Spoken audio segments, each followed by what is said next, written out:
નમસ્કાર મિત્રો, સ્વાગત છે ફરી એકવાર આપ સૌનું આપણી ચેનલ શ્રી સારથીની અંદર. વિદ્યાર્થી મિત્રો, ઘણા સમય પછી આપણે ફરી મળ્યા છીએ. અમુક સંજોગોના કારણે વિડીયો અપલોડ થઈ શક્યા નહોતા, તો ધોરણ 8 સામાજિક વિજ્ઞાન ચેપ્ટર 12 જે આપણું અડધું હતું એનો પાર્ટ 2 આજે હું તમને પહોંચાડીશ. તો ઉદ્યોગ વિશે આપણે બધા જાણી ચૂક્યા છીએ. ઉદ્યોગની અર્થ અને સંકલ્પના આપણે આગળના પાઠમાં જોઈ લીધું. ઉદ્યોગનું વર્ગીકરણ આપણે આગળના પાઠમાં જોઈ લીધું છે. ઉદ્યોગના સ્થાનીકરણ પર અસર કરતા પરિબળો પણ આપણે આગળના પાઠમાં જોઈ ચૂક્યા છીએ. ત્યારબાદ ઔદ્યોગિક પ્રદેશો જે વિશ્વમાં કયા કયા છે અને ભારતની અંદર કયા કયા છે, અને આ વિશ્વ અને ભારતના જે ઉદ્યોગ, કોઈ પણ દેશ સાથેના ઉદ્યોગોનું જોડાણ શું કામ જરૂરી છે તેના વિશે પણ આપણે અભ્યાસ કરી ચૂક્યા છીએ. આજે આપણે મળ્યા છીએ મુખ્ય ઉદ્યોગોનું જે વિતરણ છે એની માહિતી મેળવશું અને ચેપ્ટરને આજે આપણે પૂર્ણ કરશું. તો સૌ પહેલાં આપણે કરશું મુખ્ય ઉદ્યોગો.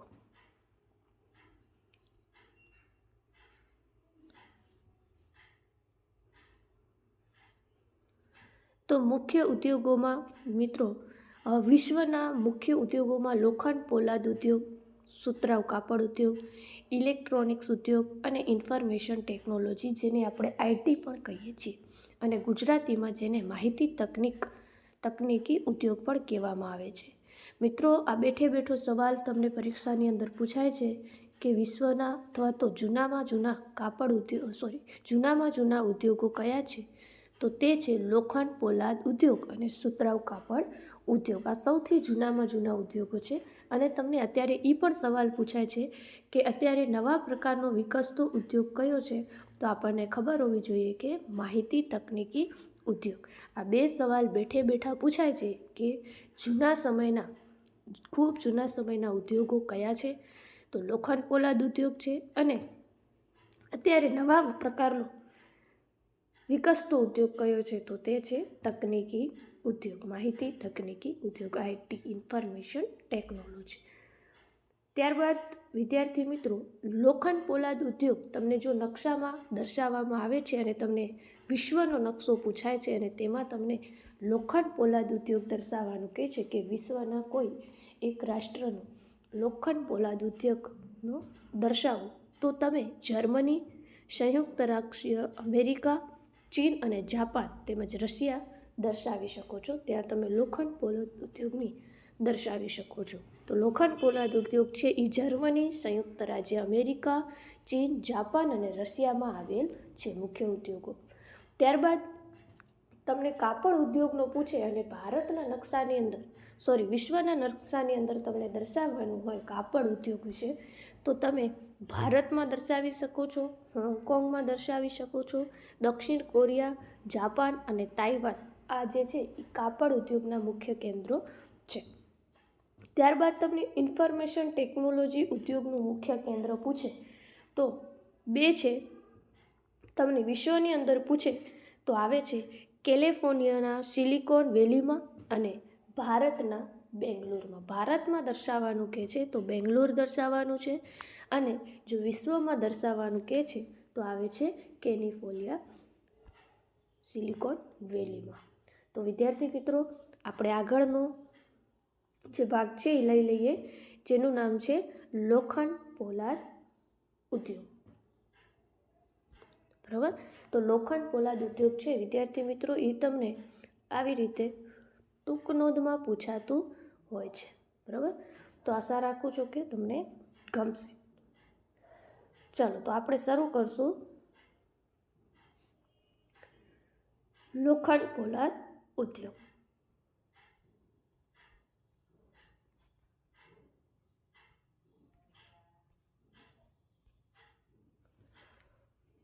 લોખંડ પોલાદ ઉદ્યોગમાં ખૂબ મોટા પાયે મૂડીરોકાણ જરૂરી છે. આપણે આગળ ભણી ગયા મોટા કદના ઉદ્યોગો, એમાં લોખંડ પોલાદ ઉદ્યોગ હતો, અને આપણને ખ્યાલ છે કે મોટા કદના ઉદ્યોગોની અંદર મૂડીરોકાણ જરૂરી છે. શ્રમ પ્રધાન નથી, એ મૂડી પ્રધાન છે. તો 10 કરોડથી વધુ મૂડી હોય, જો એટલું રોકાણ કરી શકીએ તો આપણે મોટા ઉદ્યોગો શરૂ કરી શકીએ છીએ. તો લોખંડ પોલાદ ઉદ્યોગ છે એ મોટા ઉદ્યોગોમાં સામેલ થાય છે, મોટા કદના ઉદ્યોગો એમાં આવે છે. તો લોખંડ પોલાદ ઉદ્યોગ ખૂબ મોટા પાયે એમાં મૂડીરોકાણની જરૂરી છે. આ એક પોષક ઉદ્યોગ છે, જેનામાંથી પોષણ મળે છે બીજા ઉદ્યોગોને, એટલે એને પોષક ઉદ્યોગ કીધો છે. કે આ એક પોષક ઉદ્યોગ છે જેના ઉત્પાદન અન્ય ઉદ્યોગો માટે કાચા માલ તરીકે ઉપયોગમાં લેવાય છે. એક એવો ઉદ્યોગ છે કે જેનામાંથી કાચો માલ પ્રાપ્ત થાય છે. ઉદ્યોગ મોટા કદનો છે, પણ એમાંથી આપણને કાચો માલ પ્રાપ્ત થાય છે, અને એ આપણે નાના નાના કે મધ્યમ કદના બીજા ઉદ્યોગોમાં એનું આપણે ઉત્પાદન કરીએ છીએ, એનો ઉપયોગ કરીએ છીએ.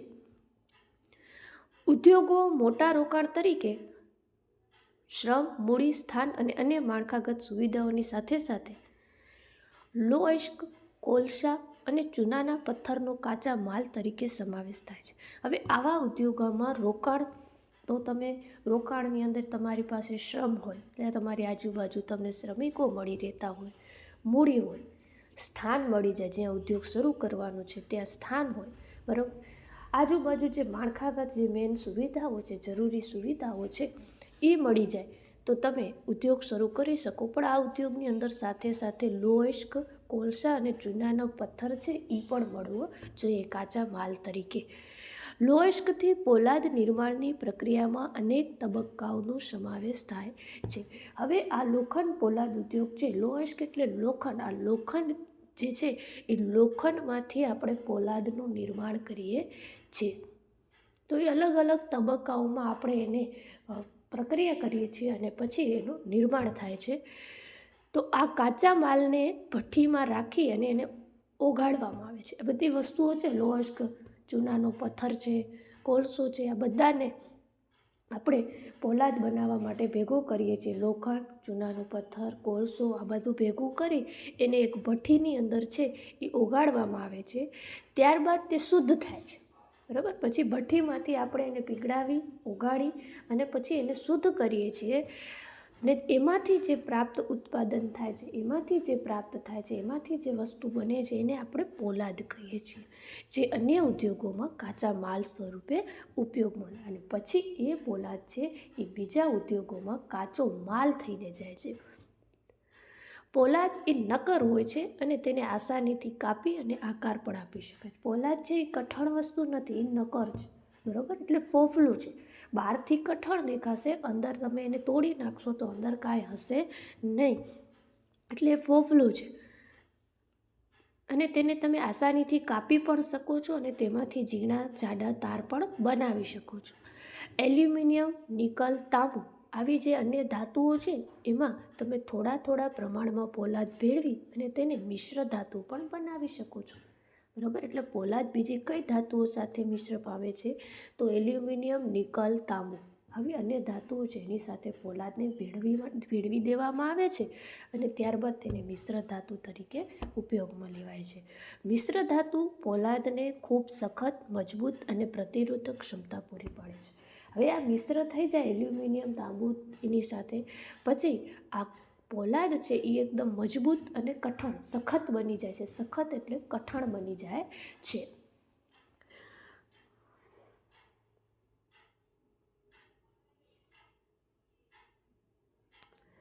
ત્યારબાદ વિદ્યાર્થી મિત્રો, પોલાદ મોટે ભાગે આધુનિક ઉદ્યોગોની, આ પ્રશ્ન જે વિદ્યાર્થી મિત્રો છે જે એ તમને આખું બેઠું પૂછાયેલું છે આ પ્રશ્ન, કે આધુનિક ઉદ્યોગની કરોડરજ્જુ કોને કહેવામાં આવે છે, તો એ જવાબ આવે છે પોલાદને, બરાબર.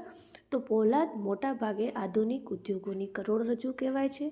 લગભગ તમામ વસ્તુઓ કે જેનો આપણે ઉપયોગ કરીએ છીએ, જીવન જરૂરી આપણે જે લોખંડની વસ્તુઓ ઉપયોગ કરીએ છીએ, ધાતુઓ વાપરીએ છીએ જેટલી પણ, બરાબર, તો એ બધીમાં મોટે ભાગે તે લોખંડ કે પોલાદથી બને છે. વાહનો, રેલગાડી, ટ્રક અને બંદર નિર્માણમાં મોટે ભાગે પોલાદનો ઉપયોગ થાય છે. મોટા મોટા વાહનો હોય, રેલગાડી છે, ટ્રક છે, જે કે બંદરમાં નિર્માણ એટલે કે જે આપણા વાહનો છે, બોટ છે, એ બધું પણ પોલાદના ઉપયોગથી બને છે. આમ વિશાળકાય યંત્ર, મોટામાં મોટા યંત્રથી માંડી અને નાનામાં નાની સોય સુધી જેનો આપણે ઉપયોગ કરીએ છીએ તે તમામ પોલાદમાંથી બને છે. એના સિવાય છે કે આ તેલના કૂવાઓનું પોલાદથી બનેલ મશીનો દ્વારા સારકામ કરવામાં આવે છે. તેલના જે કૂવા છે એની અંદર કોઈ પણ એવી ખરાબી આવી જાય છે તો એને બનાવવા માટે, એનું સારકામ, એને રિપેરિંગ કરવા માટે તમારે પોલાદનું મશીન આવે, પોલાદમાંથી બનેલું મશીન, એનો ઉપયોગ કરી અને એનું સારકામ કરવામાં આવે છે. પોલાદની પાઇપલાઇનથી તેલનું પરિવહન કરવામાં આવે છે. એક જગ્યાએથી બીજી જગ્યાએ તેલ મોકલવાનું કામ, બરાબર, જમીનની મારફતે જતું હોય તો નીચે જે લાઈન કરી હોય એ લાઈન છે, જે આપણે પાઇપલાઇન કહીએ, એ પાઇપલાઇન પોલાદની બનેલી હોય છે. ખનિજોનું ખોદકામ એ સ્ટીલના ઉપકરણોથી થાય છે. જે ખનિજો કાઢીએ છીએ આપણે પૃથ્વીના પેટાળમાંથી, એનું ખોદકામ જે છે એ સ્ટીલના મશીનોથી થાય છે. ખેતીના ઓજારો મોટા ભાગે સ્ટીલમાંથી બને છે. વિશાળ મકાનોનું માળખું જે છે, એનું જે આયોજન છે એ પણ સ્ટીલથી બનાવવામાં આવે છે. ભારતમાં હવે તમને કે ભારતમાં લોખંડ પોલાદ ઉદ્યોગ કાચો માલ, સસ્તા મજૂર, પરિવહન અને બજારનો લાભ મેળવી ખૂબ વિકસિત થયો છે. ભારતમાં ખૂબ જ વિકસિત થઈ ગયો છે લોખંડ પોલાદ ઉદ્યોગ. તમામ મહત્ત્વના સ્ટીલ ઉત્પાદક કેન્દ્રો જેવા કે, હવે ભારતમાં દર્શાવવાનું તો વિદ્યાર્થી મિત્રો આ તો જે છે એ આજુબાજુના શહેરો છે, રાજ્યોના શહેરો છે, પણ તમને હું સીધું કહું તો ભારતની અંદર તમને લોખંડ પોલાદ ઉદ્યોગ દર્શાવવાનું કે તો માત્ર 4 રાજ્યો છે જેમાં તમે આરામથી દર્શાવી શકો છો, બરાબર. અને એ 4 રાજ્યો આવ્યા, એક છે પશ્ચિમ બંગાળ, ઝારખંડ, ઓડિશા અને છત્તીસગઢ. આ જે પૂર્વના 4 રાજ્યો છે એમાં તમે લોખંડ પોલાદ ઉદ્યોગ તમને નકશોમાં પૂછાય ભારતની અંદર કોઈ પણ તો તમે દર્શાવી શકો છો, બરાબર. તો આ 4 રાજ્યોમાં ફેલાય છે: બંગાળ, ઝારખંડ, ઓડિશા અને છત્તીસગઢ. ભદ્રાવતી અને વિજયનગર જે કર્ણાટકમાં છે, વિશાખાપટ્ટનમ જે આંધ્રપ્રદેશ છે, સાલેમ જે તમિલનાડુ અન્ય મહત્ત્વના પોલાદ કેન્દ્રો છે જે સ્થાનિક સંસાધનોનો ઉપયોગ કરે છે. એટલે તમે આંધ્રપ્રદેશ, કર્ણાટક અને તમિલનાડુમાં પણ દર્શાવી શકો છો. ત્યારબાદ વિદ્યાર્થી મિત્રો આપણે એક કંપની વિશે ભણશું જેનું નામ છે ટાટા આર્યન સ્ટીલ કંપની, જેને ટિસ્કો પણ કહેવાય છે, જે જમશેદપુરમાં આવેલું છે, બરાબર. તો એના વિશે આપણે ચર્ચા કરી લઈએ. તો જ્યારે પણ આપણો ભારત દેશ છે હજી આઝાદ નહોતો થયો એના પહેલાં ભારત પાસે એક ખાનગી કંપની હતી, એક માલિકની કંપની હતી. સરકાર પાસે કાંઈ એવું કારખાનું હતું નહીં. તો એ કારખાનું છે Tata Iron and Steel Company, TISCO, Jamshedpur, બરાબર. તો એ ક્યાં આવેલું છે અને એનું નિર્માણ કેવી રીતે થયું એ આપણે આજે ચર્ચા કરીએ. તો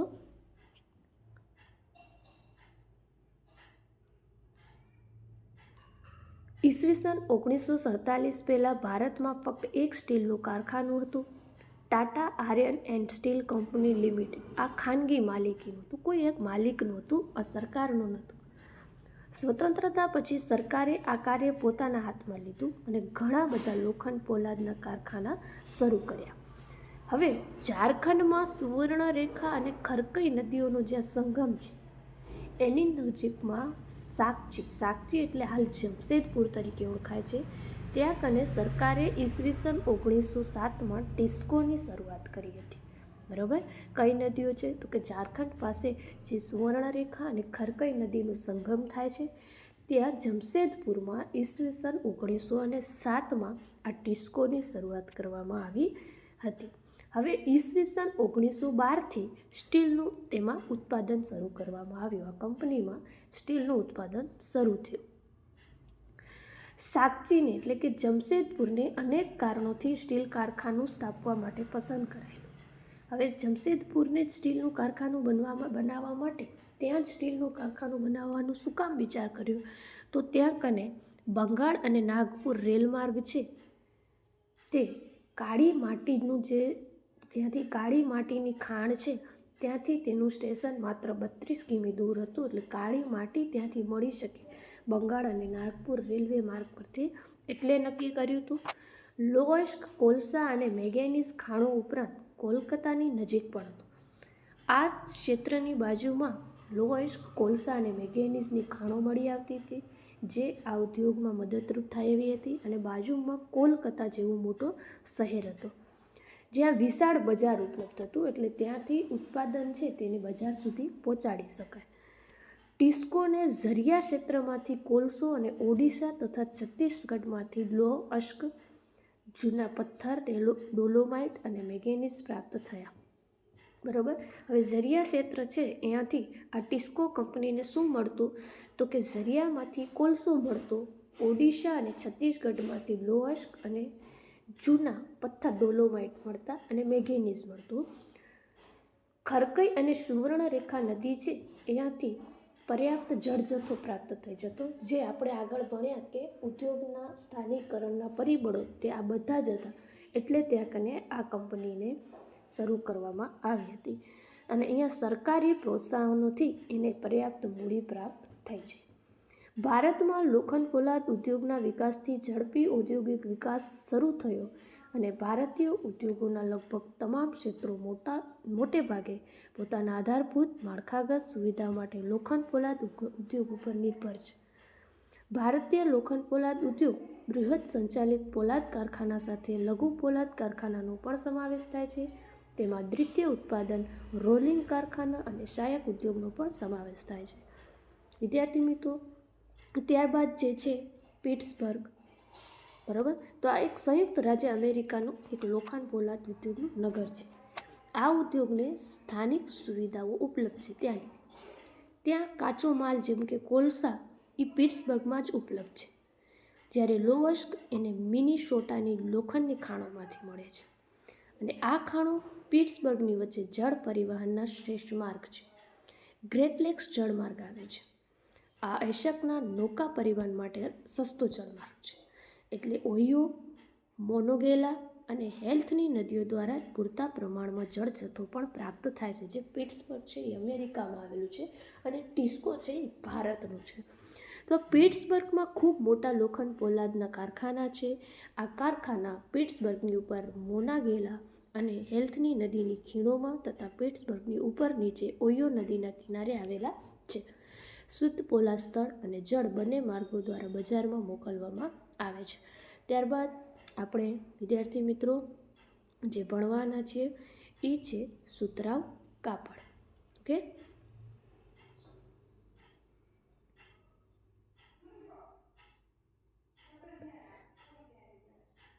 તો સૂતરમાંથી કાપડ વાળવાની એક પ્રાચીન કળા જેને કહેવાય સુતરાઉ. કપાસ, ઊન, રેશમ, શણ વગેરેનો ઉપયોગ કાપડ નિર્માણમાં થાય છે. ઉપયોગમાં લાવવામાં આવેલ કાચા માલના આધારે કાપડ ઉદ્યોગનું વર્ગીકરણ કરવામાં આવે છે. રેસા એ કાપડ ઉદ્યોગનો કાચો માલ છે. રેસા એ કુદરતી અથવા તો માનવ નિર્મિત પણ હોઈ શકે છે, જે તમને વિજ્ઞાન વિષયની અંદર આવતું જશે મિત્રો. કુદરતી રેસા ઊન, રેશમ, કપાસ, લીલેન અને શણમાંથી મેળવવામાં આવે છે. માનવ નિર્મિત રેસામાં નાયલોન, પોલિએસ્ટર અને એક્રેલિક તેમજ રેયોનનો સમાવેશ થાય છે. આ તમને પૂછાઈ શકે છે મિત્રો, બરાબર.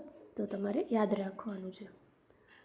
સુતરાઉ કાપડ ઉદ્યોગ વિશ્વના પ્રાચીન ઉદ્યોગોમાંનો એક છે. જે આપણે આગળ મેં તમને કીધું કે જૂના ઉદ્યોગોમાં લોખંડ પોલાદ ઉદ્યોગ અને સુતરાઉ કાપડ ઉદ્યોગ આવે છે. 18મી સદીની ઔદ્યોગિક ક્રાંતિ સુધી સુતરાઉ કાપડ હાથની ટેકનિક અને હેન્ડલૂમથી બનાવવામાં હતું. હસ્તકલા હતી. 18મી સદીમાં પાવરલૂમને પહેલાં બ્રિટન અને ત્યારબાદ વિશ્વના અને બીજા દેશોમાં સુતરાઉ કાપડ ઉદ્યોગના વિકાસને આગળ વધારવા. આજે સુતરાઉ કાપડ ઉદ્યોગ ક્યાં ક્યાં છે, તો કે આજે ભારતમાં છે, ચીનમાં છે, વિશ્વના દેશો ભાઈ ભારત, ચીન, જાપાન અને સંયુક્ત રાજ્ય અમેરિકા આ સુતરાઉ કાપડના મહત્ત્વના ઉત્પાદકો છે. આપણે આગળ ભણી ચૂક્યા છીએ. ભારતમાં ઉત્તમ ગુણવત્તાના સુતરાઉ કાપડ ઉત્પાદન કરવાની ગૌરવપૂર્ણ પરંપરા છે. મેન જે છે બધા વિશ્વના બધા રાષ્ટ્રોમાંથી મેન જે ઉત્તમ કાપડ ઉત્પાદન થાય છે સુતરાઉ એ ભારતમાં થાય છે. બ્રિટિશ શાસન પૂર્વે હાથ વડે વણાટ અને કાતેલા કાપડનું એક વિશાળ ભારતીય બજાર હતું, જેમાં ઢાકાની મલમલ, મછલીપટ્ટનમની છીંટ, કાલિકટના સુતરાઉ કાપડ તથા બુરહાનપુર, સુરત અને વડોદરાના સોનેરી જરીના કામવાળા સુતરાઉ કાપડ અને એમની ગુણવત્તા અને ડિઝાઇન માટે પ્રખ્યાત હતા. પરંતુ હાથેથી બનાવેલા હોવાથી સુતરાઉ કાપડનું ઉત્પાદન મોંઘું હતું અને તેના ઉત્પાદનમાં ખૂબ સમય લાગતો. આથી આ પરંપરાગત જે સુતરાઉ કાપડ ઉદ્યોગ હતા એ પશ્ચિમના યંત્રો નિર્મિત કાપડની પ્રતિસ્પર્ધા કરી શકતા ન હતા. બરાબર. પહેલી સફળ યાંત્રિક કાપડ મિલ, આ યાદ રાખવાની વસ્તુ છે મિત્રો, કે પહેલી જે સફળ યાંત્રિક કાપડ મિલ છે એ મુંબઈમાં 1854માં સ્થાપાઈ હતી. બરાબર.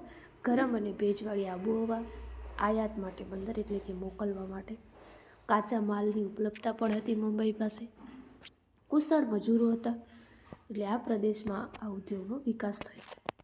શરૂઆતમાં વર્ષોમાં આ ઉદ્યોગ મહારાષ્ટ્ર અને ગુજરાતમાં ચાલુ થયો. ત્યારબાદ ભારતના વિભિન્ન ભાગોમાં ફેલાયું છે.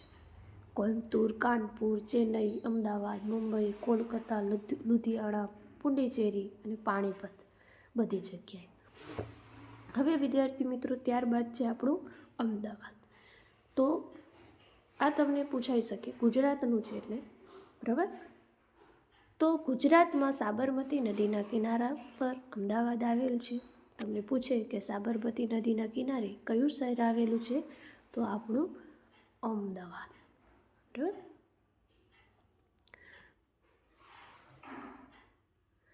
1861માં પહેલી સુતરાઉ કાપડની મિલ સ્થાપી હતી ગુજરાતની અંદર 1861. બરાબર. ભારતની અંદર જોઈએ તો મુંબઈમાં 1854ની અંદર, ગુજરાતમાં 1861માં. મુંબઈ પછી ભારતમાં બીજું સૌથી મોટું સુતરાઉ કાપડ નિર્માતા નગર બની ગયું અમદાવાદ.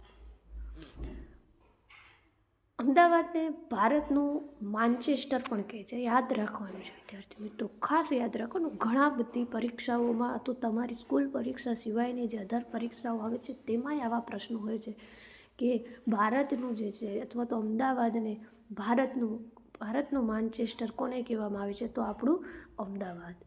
બરાબર. સાનુકૂળ સ્થાનનું પરિબળ અમદાવાદમાં સુતરાઉ કાપડ ઉદ્યોગના વિકાસમાં મદદરૂપ હતું. અમદાવાદ કપાસ ઉત્પાદન કરનાર પ્રદેશની ખૂબ જ નજીક આવેલ છે. અહીં કાચો માલ સરળતાથી ઉપલબ્ધ બને છે. સપાટ મેદાન છે, ભૂમિની સરળતાની ઉપલબ્ધતા મિલોની સ્થાપનામાં ઉપયોગી છે. ગુજરાત અને મહારાષ્ટ્ર રાજ્યની વધુ વસ્તી ગીચતા આ ઉદ્યોગને કુશળ અને અર્થકુશળ મજૂરો પણ ઉપલબ્ધ કરાવે છે. સુવિકસિત સડક માર્ગો છે અને રેલ માર્ગો તો છે જ, જે સુતરાઉ કાપડને દેશના વિવિધ ભાગોમાં સરળતાથી પહોંચાડવામાં મદદ કરે છે. મુંબઈ બંદર આ ઉદ્યોગ માટે જરૂરી મશીનરીની આયાત કરવા અને સુતરાઉ કાપડ ઉદ્યોગની નિકાસની સુવિધા પૂરી પાડે છે. પરંતુ છેલ્લા કેટલાક વર્ષોમાં સુતરાઉ કાપડ ઉદ્યોગની કેટલીક સમસ્યાઓ નિર્માણ થતાં અમદાવાદની ઘણી બધી કાપડ મિલો બંધ થઈ છે. બરાબર. ત્યારબાદ છે ઓસાકા.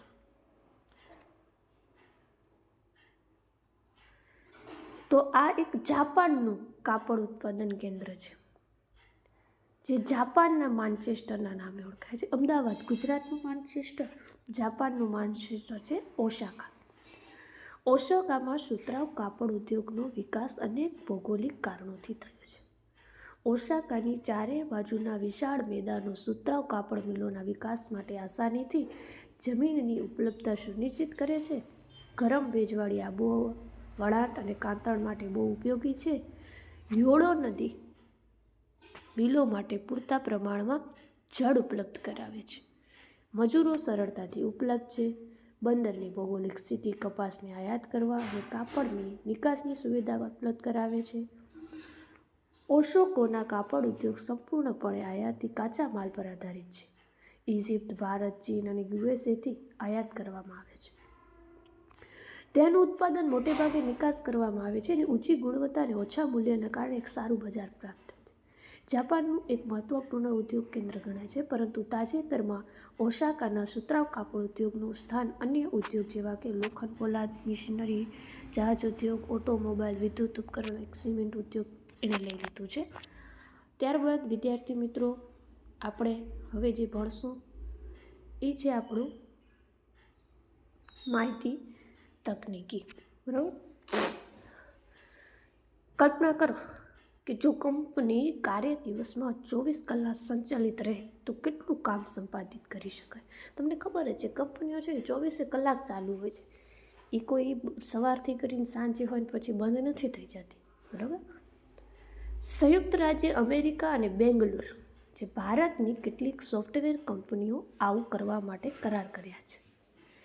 વિશ્વમાં આ રીતે શિફ્ટમાં કામ કરનારા અનેક રસ્તાઓ છે, બરાબર. રાત્રિ શિફ્ટ અને સવારની શિફ્ટ, આવી રીતે આપણા ભારત અને અમેરિકા જેવા દેશો છે એ આવી રીતે શિફ્ટ દ્વારા કામ કરે છે. ઉદાહરણ તરીકે જોઈએ તો 2 સોફ્ટવેર વ્યવસાય કેલિફોર્નિયાની સિલિકોન વેલીમાં ડેની રહે છે અને બેંગ્લુરુમાં સ્મિતા, બંને એક જ યોજનાનું કાર્ય કરે છે, એક જ વસ્તુ ઉપર કામ કરે છે. જ્યારે સ્મિતા બેંગ્લુરુમાં સૂઈ જાય ત્યારે ડેની કેલિફોર્નિયામાં કામ કરે છે, એટલે કે એક દિવસે કામ કરે છે, એક રાત્રે કામ કરે છે. પોતાના કાર્ય દિવસની સમાપ્તિ પર જ એ કાર્યની પ્રગતિનો અદ્યતન સંદેશ સ્મિતાને મોકલે છે. એટલે જેણે જેટલો પણ એણે અભ્યાસ કર્યો છે, જેટલો પણ એણે કાર્ય પૂર્ણ કર્યું છે, આ કાર્ય છે એ ડેનીનું કાર્ય જેટલું પૂરું થયું એ ડેની એની કાર્યની સમય પૂરો થતાં એ સ્મિતાને સંદેશો એટલે મેસેજ મોકલી દે છે. કેટલાક કલાક પછી જ્યારે બેંગ્લુરુમાં સ્મિતા કાર્યાલય પર પહોંચે છે, એટલે ઓફિસમાં પહોંચે છે, તો તે જાણે છે કે એક સંદેશો તેની રાહ જુએ છે. જે ડેનીએ તેને મોકલ્યો હશે તો સૌથી પહેલાં પોતાની ઓફિસમાં જઈ અને એ સંદેશો જોશે અને તરત જ જ્યાંથી જે યોજના ડેની એને મોકલી છે એના કાર્ય સાથે એ જોડાઈ જાય છે.